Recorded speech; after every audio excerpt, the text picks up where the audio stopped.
بسم الله الرحمن الرحيم. اهلا بحضراتكم. زي ما حضراتكم شايفين الافريز معمول في ظهر الرخام، وحرف الرخامة مش معمول تخانة عادية، معمول تخانة 45، وده اللي هنشوفه بعد شوية. الفكرة كلها ان الحوض الاستانلس مهما كان شكله، ده التوجه اللي انا دخلت فيه جديد، عملته قبل كده، بس المرة دي مفيش حد هيكلمني في حوض الا لما اقترح عليه ان الحوض لازم يركب من تحت. وافق تمام، ما وافقش عايز يركبها من فوق، مفيش اي مشكلة. انا عمري ما كان عندي مشاكل في ان الحوض يسرب من فوق، بس لقيتها من تحت راكبة 10/10، 1000 على رأي الشيخ سامح. وده كان من اهم الناس اللي دخلت حياتي، ويعني ايه ادتني المساحة ان انا ادي للشغل اكتر من الاول. ربنا يبارك لك يا شيخ سامح. الفكرة كلها ان الحوض بيركب من تحت، بس لما يكون الصنايعي حابب شغله زي ما قلت قبل كده.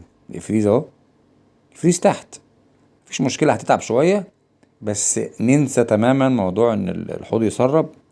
وبأكد للمرة المليون، انا عمري ما عندي حوض تسرب، بس لقيت شكلها بيبقى احسن، والمتانة 1000 على رأي الشيخ سامح برضه.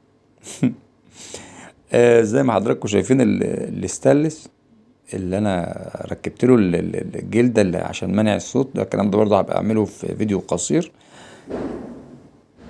الصنايعي اللي هيفهم انا ليه عامل افريز من تحت، ودي بخليها بقى ايه لاصحابي واخواتي اللي هيرن عليا يقول لي انت يعني عايز يستفسر مني على حاجه، يعني مش استخسار ولا حاجه. بحط حته اسود جالاكسي قدام، ما فيش مش خساره في المطبخ صراحه، لان انا يعني ربنا الحمد لله وفقنا واحنا بنجيب الاسود. ربنا وفقنا الحمد لله، بفضل الله جبنا حته يعني فوق الوصف الحمد لله. يعني بيبقى الاسود ده موجود وده موجود وكله جالاكسي، وفي متلمع في مصر، وفي حاجات حلوه كده برضو ياما، بس اللي جاي من الهند بيبقى حاجه تانية.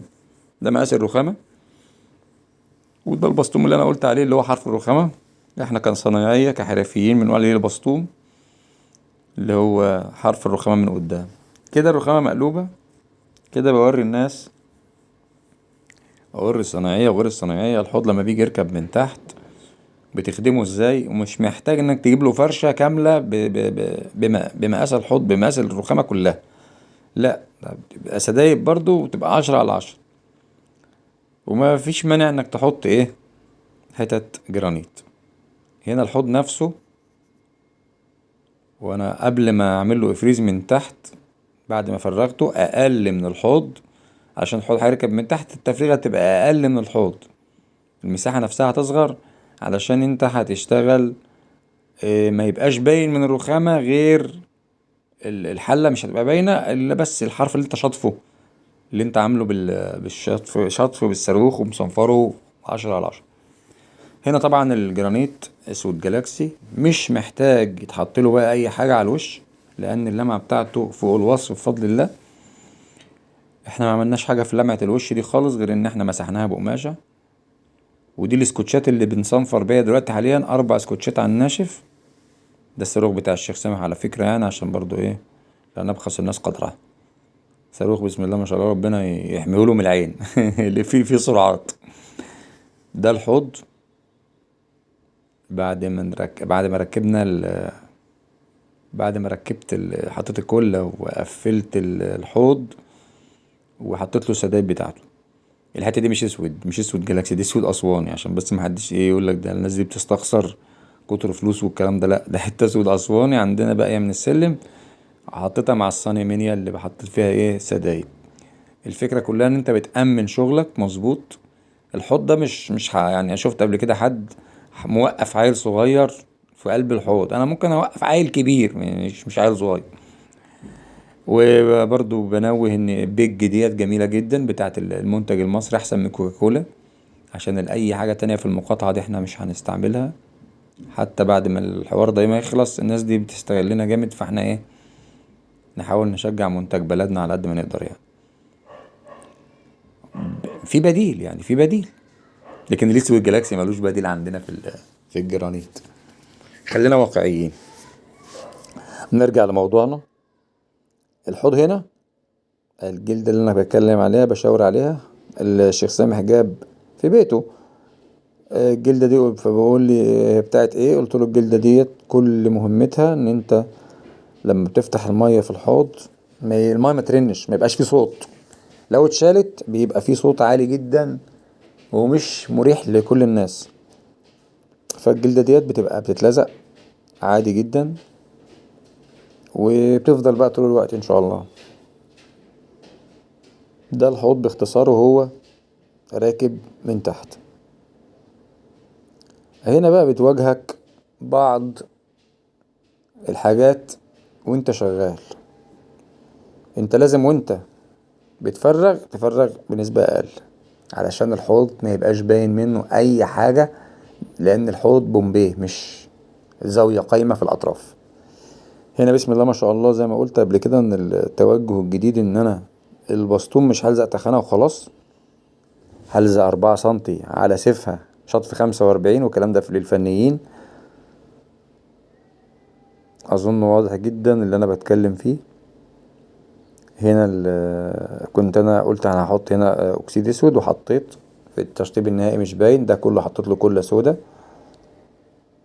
هنا ده مكان البونطة، دي البونتر بتاعت الفلتر، دي الفتحة بتاعت الفلتر بتبقى قد الصبع الصغير، ودي بتاعت الخلاط نفسه. لان انا مش هحط الخلاط في النص، مش عشان الرخامة مش عريضة، لا، عشان ما بعدش في الوصلات بتاعت الليات اللي هتغذي. هنا اللي انا بتكلم فيه اهو.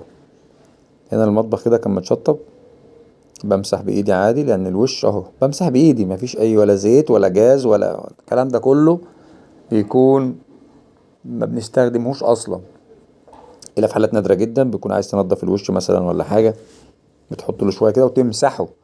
يعني قبل ما تمشي بتكون مسحه، مش بتسيبه متليط بزيت اكل وتقعد تقول له يا باشا الزيت اهو يا باشا حاجة زي الفل يا باشا. لا، مفيش الكلام ده. هنا ده البسطوم اللي هو حرف الرخامة، مش تخانة راكبة، لا دي تخانة واقفة على سيفها، ودي بتدي متانة اكتر للشغل. ده لما بتطلب الحاجة زي دي. هنا البار اهو، برضو الشيخ سامح ربنا يبارك في عمره اختار ان البار ما يكونش 120 سم ارتفاع، لا يكون بسوى المطبخ. يعني عايز كله بسوى واحد، يستخدم البار ده كمطبخ، يتحط فيه تحتيه برضو وحدة، ما يبقاش عالي، مش محتاج الحتة اللي هي البار والكراسي العالية والكلام ده. فالبار ده صغرته، كان معمول طوب وخلاص، او طوب وسيراميك، كسرته وخليته بسوى الرخام. الحمد لله بفضل ربنا. لما جيت ركبت الرخامة في الحيطة برضو استشرت الشيخ سامح لانه بيته، بقول له الصح انك ما تحطش اي رخام او جرانيت على الموتال او واتيفر اللي هيتحط، اللي هو بوليلاك ولا خشمونيوم ولا خشب اصلا. الصح انك لما بتيجي تعمل رخامة في الحيطة ده الافضل، لان الوزرة بتبقى لازقة باسمنت، الرخامة نفسها الجرانيت نفسه لازق باسمنت. ده بشاور على الديتيلز التفاصيل. لما بتركب في الحيطة بتبقى مفيش منها مشاكل بعد كده. بحاول اصور من بعيد ومن قريب، اللمعة كانت خرافية. انا عهدي على ان يعني انا معود نفسي ان انا اجيب خامة ابقى شايفها بجد غير اي خامة. والله يا جماعة ولا ليكوا عليا حلفان، الجرانيت في شقة تعبان بيبقى قدام كل الناس وكل الصناعية بتشتري، ده بكذا وده بكذا، ده لمعة زي ما انت شايفها كده، مفيش فيها كلام، ما ينفعش تتكلم فيها حاجة فوق الوصف. وفي لمعة أقل شوية، والصناعي اللي بيختار. هنا زي ما حضراتكم شايفين أنا ما عملتش حاجة خالص. هنا ده الدور بقى التاني، الرخامة اللي تحت دي كانت في الدور الأول، دي الدور التاني. اللمعة بفضل ربنا مش مجهود مني، يعني أنا بعمل اللي عليا والباقي على ربنا. بختار مكان نضيف أشتري منه. والفترة اللي جاية إن شاء الله شركة بورسعيد، ده مش من عند بورسعيد على فكرة، ده من عند واحد تاني في شقة تعبان. شركة بورسعيد ان شاء الله ناويين نعمل شغل معاها حلو ان شاء الله بإذن الله. راح اعمل هناك ريفيوهات اذا ربنا اراد وشاء يعني ان انا ايه اروح يعني. طبعا اللي انتوا شايفينه ده القماشة ناشفة، بمسح الوش واكد تاني. اللمعة دي يا جماعة تعرفها ازاي؟ يعني اللي عايز يتفرج على الفيديو للاخر واللي وصل معايا لغاية الفترة الجميلة دي 10 دقايق اهو، بتحط مية على الوش ما بتشربش المية. يعني الجرانيت نفسه مش بيشرب المية، ما بالك بقى لو زيوت ولا ما بيشربش. الوش مسقول، واخد مادة ايبوكسي متلمع في الهند. نفسي بفضل الله، نفسي ان شاء الله الفترة اللي جاية نوصل للمعة بتاعت الهند عشان ما تفرقش معانا ويبقى الشغل كله حتى الجرانيت المصري يبقى بنفس الكفاءة دي.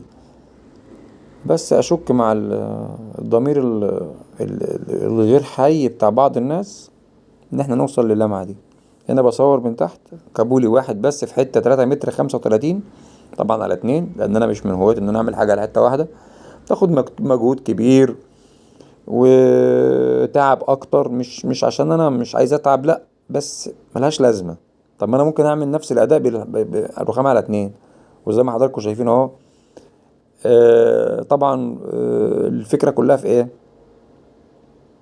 عملت الرخام على 2 واديت نفس الاداء وامتن كمان، لان حتة لو على حتة واحدة ممكن تتكسر، بيبقى ضعيفة يعني، ممكن تعمل اوسع في النص. فانت بتتفادى الكلام ده كله ان انت تخليه على 2. ده رأيي اللي انا بشتغل بيه وما عمره ما خذلني يعني.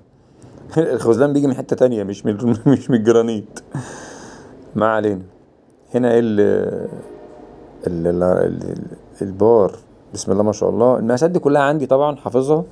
دي تقريبا مش فاكر، لا حافظها 170 في 80، واللي تحت 160 في 70.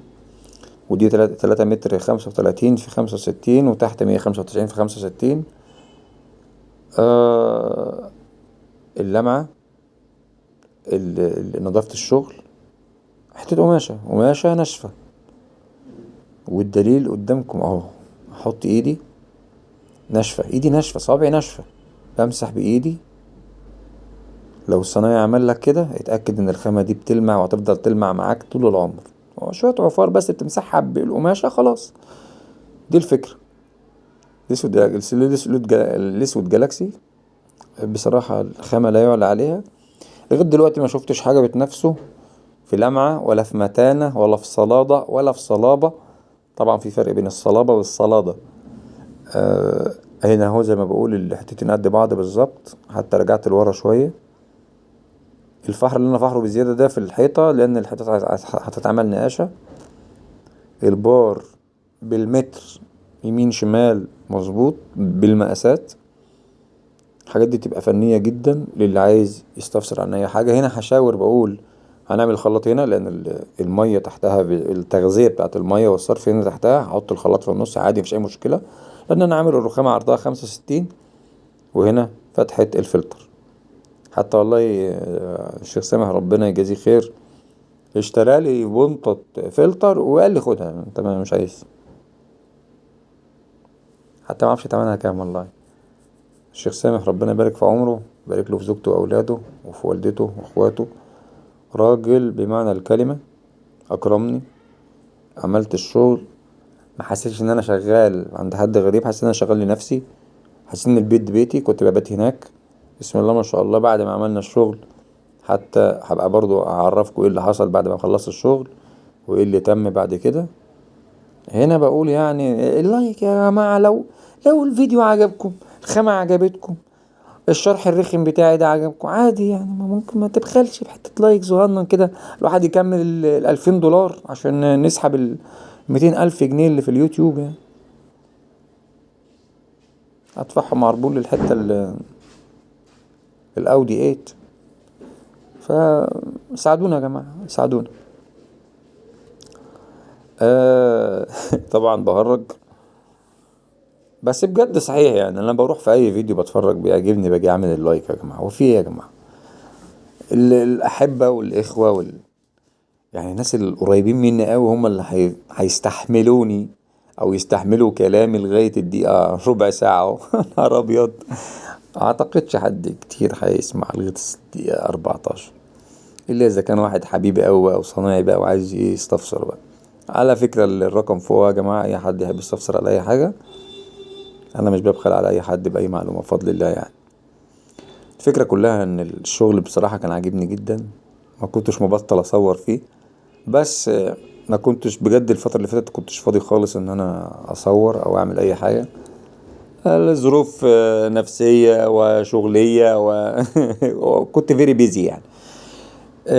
بسم الله ما شاء الله، بعد ما اديتها برضو ايه يعني ايه الحرف كده كان ايه بتاع اللي انا صنفرته بالسكوتش ده ما كانش عاجبني قوي، فرحت جاي ايه انا بقول الفلتر اهو، والحته الاسود برضو اللي انا قلت عليها اللي هي بين الوزر وبعضه، فديتها شويه شمع كده، عسل كده يعني. مش شمع بقى، لا الحته الحرف بس اللي هو بتاع اللي بين 45 بعض، التقاء ال 45 مع بعض. لا بسم الله ما شاء الله، انا كنت راضي مليون المية، مليون المليون على الشغل، خامة وصنعة ولمعة. وده اللي انا كنت بقول فيه ان ده التوجه الجديد بتاعي، ان انا مش هسيب حد الا لما اخليه يعمل الحوض من تحت، لان انا شايف ان فعلا الناس تستحق انها يبقى عندها الشغل ده، مش لازم يكون في فنادق بس يعني. دمتم في امان الله، والسلام عليكم ورحمة الله وبركاته.